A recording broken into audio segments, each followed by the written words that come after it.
আসসালামু আলাইকুম রহমতুল্লাহি অবরকাতুহু।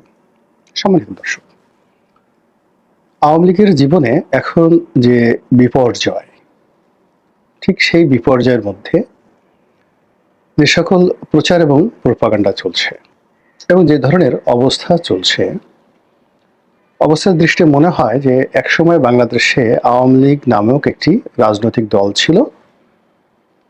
এটা বোধহয় একটি প্রাগৈতিহাসিক ঘটনা। আপনারা তো জানেন যে ইতিহাসের আগের যে উপাখ্যান সেটাকে প্রাগৈতিহাসিক বলা হয়। অর্থাৎ যেদিন থেকে সভ্যতা শুরু হলো এবং যেদিন থেকে মানুষ যা কিছু ঘটেছে সেটা লিখে রাখা শুরু করলো, তখন থেকে শুরু হয় ইতিহাস। আর ইতিহাসের আগে যে সকল ঘটনা ঘটেছে কিন্তু আমরা সেগুলো জানি না, আন্দাজ করি, সেগুলোকে সাধারণত প্রাগৈতিহাসিক বলা হয়।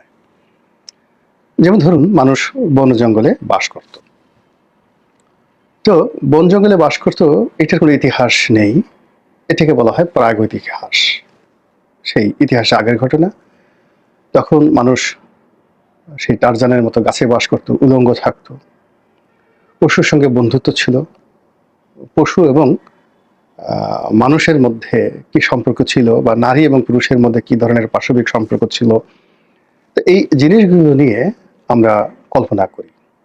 এবং যখনই আমাদের ইতিহাসের সঙ্গে কোনো একটি ঘটনা মেলে না, সেই নির্মমতা, সেই অবাস্তবতা, সেই পাশবিকতা আমরা প্রকাশ করার জন্য আমরা সাধারণত প্রাগৈতিহাসিক শব্দটি ব্যবহার করি। তো এখন 2025 সনের জুলাই মাসের বাংলাদেশে আওয়ামী লীগ নামক যে শব্দটি, অবস্থা দৃষ্টি মনে হচ্ছে এই শব্দটি প্রাগৈতিহাসিক শব্দ। বাংলাদেশে আওয়ামী লীগের কোনো ইতিহাস নেই, আওয়ামী লীগ নামে কোনো একটি ঘটনা নাই, আওয়ামী লীগের কোনো লিখিত ইতিহাস নাই, সফলতা নাই, কিচ্ছু নেই। এক। 2 নম্বর হলো যে একসময় কি বাংলাদেশে কি আওয়ামী লীগ করতেন? অবস্থা দৃষ্টি মনে হচ্ছে না। যদি কাউকে বলা হয় ওই লোকটা আওয়ামী লীগ, মুহূর্তের মধ্যে তার কিডনিতে সমস্যা দেখা দেয়। যদি বলা হয় ওর বাবা আওয়ামী লীগ করতো, সঙ্গে সঙ্গে সে তার পিতৃ পরিচয় ভুলে যাওয়ার চেষ্টা করে। তারপরে যদি বলা হয় ওই একটা আওয়ামী লীগ যায়, এই কথাটা শোনার সঙ্গে সঙ্গে যে লোক আওয়ামী লীগ করতো সে সঙ্গে সঙ্গে একটা দৌড় মারে, একবারও পিছনের দিকে তাকায় না এই শব্দটা কে করলো। এবং এগুলো এরকম একটা সামাজিক আতঙ্ক তৈরি করে ফেলেছে যে যখনই কোনো শব্দ তৈরি হয়, আওয়ামী লীগ, ছাত্রলীগ, যুবলীগ, সঙ্গে সঙ্গে সেখানে আতঙ্ক তৈরি হয়ে যায়, সেখানে সভ্যতার চাকা ঘুরে যায়, সেখানে বিচারের সমস্ত রাস্তা বন্ধ হয়ে যায় এবং সেখানে প্রাগৈতিহাসিক ইতিহাস তৈরি হয়ে যায়, যা ইচ্ছে তাই করা যায়।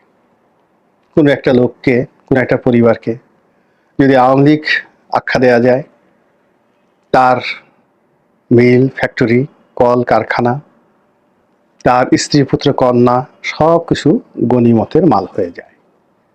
আপনি তার রান্না করা খাবার খেয়ে আসতে পারবেন, তার ফ্রিজের যত কিছু আছে নিয়ে আসতে পারবেন, তার লকারে যা কিছু আছে তছনছ করতে পারবেন, তার স্ত্রীর গায়ে হাত দিতে পারবেন, তার স্ত্রীকে ভোগ করতে পারবেন, সুন্দরী কন্যা থাকলে যা ইচ্ছে তাই করতে পারবেন।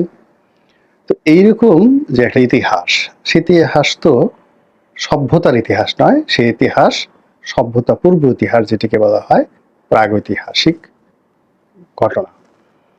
সেই দিক থেকে আওয়ামী লীগ এখন একটি প্রাগৈতিহাসিক উপাখ্যান। সারা বাংলাদেশে যারা এখন আওয়ামী বিরোধী প্রচারণা করছে তারা কোথাও আওয়ামী লীগ দেখতে পাচ্ছে না, তারা আওয়ামী ভূত দেখতে পাচ্ছে। কোথায় দেখতে পাচ্ছে? ক্যান্টনমেন্টে, পুলিশে ভূত দেখতে পাচ্ছে, প্রশাসনে, এবং যেখানে লোভনীয় কিছু আছে, মাল, টাকা পয়সা, ধন সম্পদ, জায়গা জমি জিরেত, যেগুলো স্বাভাবিক নিয়মে হাসিল করা সম্ভব নয়। হয়তো দেখা গেল সুন্দর একটা জমির মালিক জামাত করে, কিন্তু এখন ওই যে তার জমিটা যে দখল করতে হবে, এই জন্য বলা হবে ও জামাত করে না, ও আওয়ামী লীগ করে, এই জন্য ওই জায়গা দখল করার জন্য তাকে একটা আওয়ামী ট্যাগ বসাতে হবে। এবং এইভাবে প্রায় সব ক্ষেত্রেই প্রাগৈতিহাসিক ইতিহাস তৈরি করা হচ্ছে, এবং যেখানে আওয়ামী লীগ রয়েছে, আওয়ামী লীগের নাম রয়েছে, সেখানে একটা করে কফিন তৈরি করা হচ্ছে। কফিন তো বুঝেন আপনারা, সেটা হলো আমরা গ্রাম বাংলাতে যেটা হয়, সেটা হলো যে যখন একটা মানুষ মারা যায় তখন তাকে গোসল করানো হয়, দাফন করা হয়, মানে কাফন পরানো হয়, কাফনের কাপড় পরানো হয়, এরপর তাকে দাফন করা হয়, মানে কবরের মধ্যে রাখা হয়।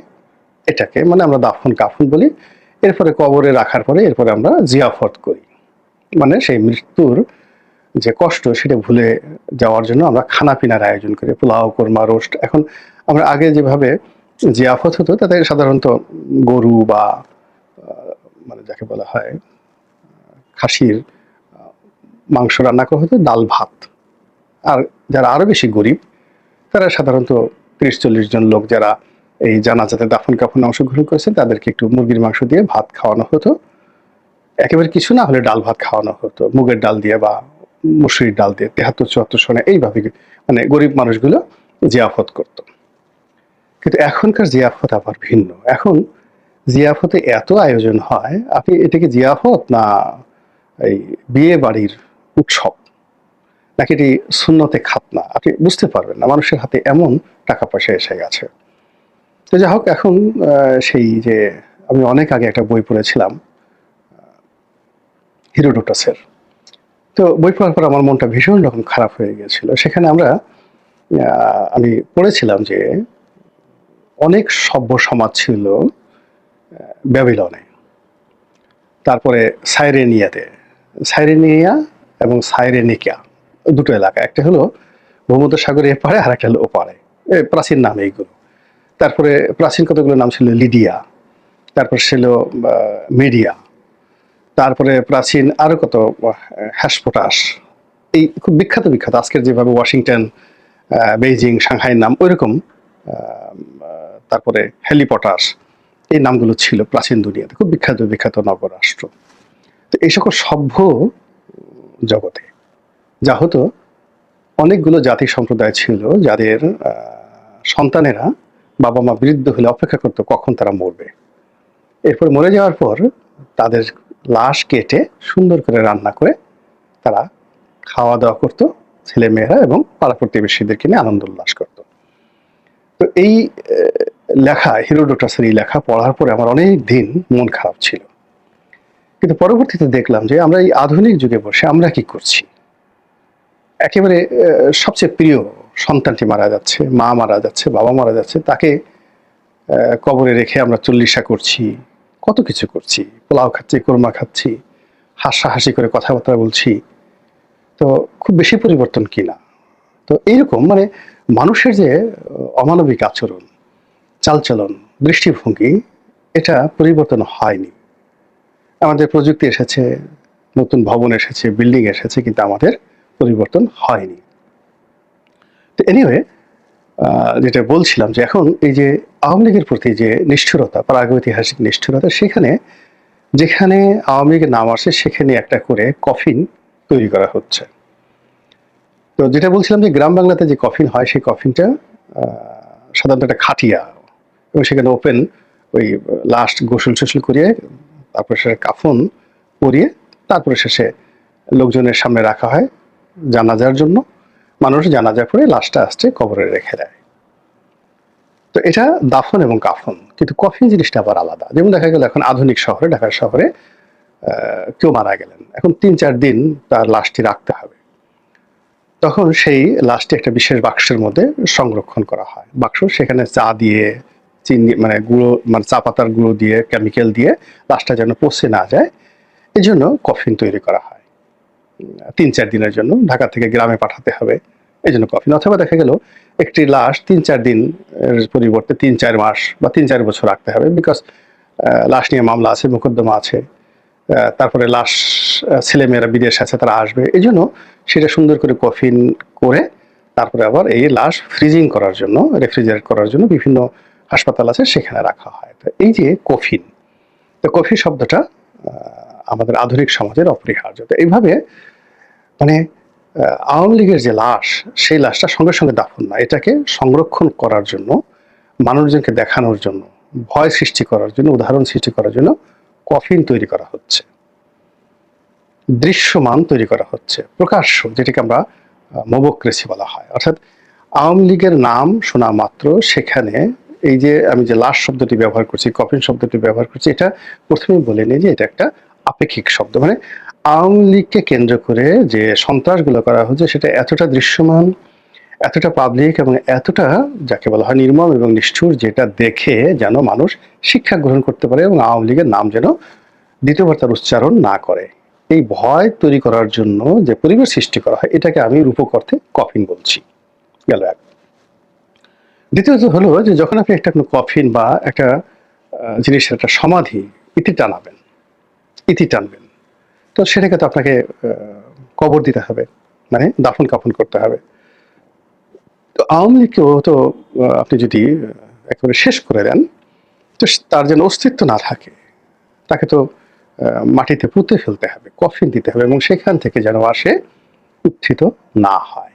তো আওয়ামী লীগের সেই যে কফিনটি, সেই কফিনটি দাফন করে সেটাকে অস্তিত্ববিহীন করার যে চিরাচরিত যে ইতিহাস, সেই ইতিহাস যদি আধুনিক হতে হয় তাহলে সেটা আদর্শিক, আর যদি প্রাগৈতিহাসিক হতে হয় তাহলে এক একটা আওয়ামী লীগ ধরো যেভাবে হালাকু খান, চেঙ্গিস খান যেভাবে একটি আদর্শকে সম্পূর্ণ ধ্বংস করার চেষ্টা করেছেন, ঠিক সেম কাজটি তাদেরকে করতে হবে। তো সেই কাজটি এখন যারা আওয়ামী বিরোধী তারা কি করতে পারছেন বা পারবেন, এটি হলো প্রশ্ন, প্রথম প্রশ্ন।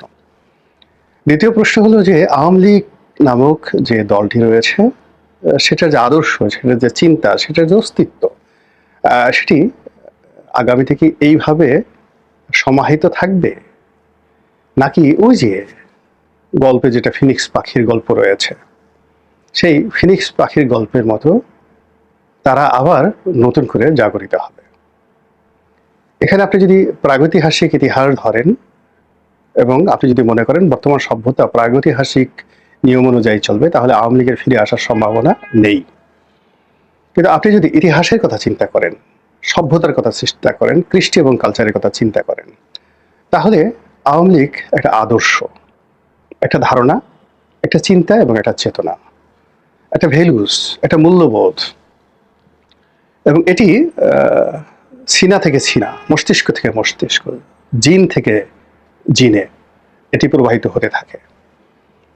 এবং সেটা যদি এইভাবে প্রবাহিত হতে থাকে তাহলে আগামীতে যে শিশু জন্ম নিবে, আগামীতে যে মানুষের বোধ হবে, আগামীতে যে মানুষের রাজনৈতিক ইচ্ছা জাগ্রত হবে, আগামীতে যে রাজনীতির ইতিহাস পড়বে, তাকে ইচ্ছাই হোক অনিচ্ছাই হোক আওয়ামী লীগের এই নামটি শুনতে হবে এবং আওয়ামী লীগের এই ইতিহাসের সঙ্গে, ইতিহাসের ধারাপাতের সঙ্গে তাকে সামঞ্জস্য বিধান করতে হবে এবং কোনো একটা সময় তার মধ্যে যদি হঠাৎ করে জাগো বাহে কণ্ঠে সবাই এরকম একটি স্লোগান চলে আসে, তাহলে সেটাই হবে এই যুগের ফিনিক্স পাখি।